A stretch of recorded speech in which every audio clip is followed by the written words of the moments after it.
Washington's Gaza peace blueprint has left nothing here but empty promises. In northern Gaza, the situation has devolved into a preemptive battle for survival. There is no one removing the rubble. We are exhausted by the blockade, displacement, and the lack of resources. There are no bulldozers and no implemented ceasefire. We are cleaning the rubble of our home with our own hands so that we can set up our tent and live here after returning from displacement. The scale of destruction is immense.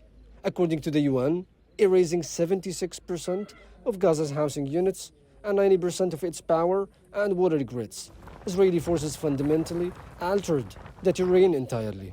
Furthermore, new Israeli orders to seize 70% of the strip have turned basic survival into a crime punished by endless displacement.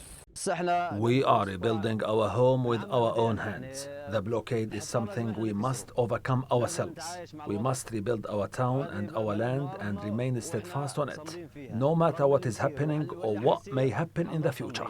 But this personal defiance faces a broader Israeli campaign of destruction that has many areas in the coastal Palestinian enclave entirely unlivable.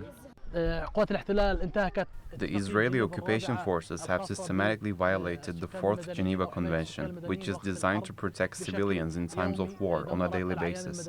They have destroyed civilian property, residential homes, as well as economic and essential infrastructure.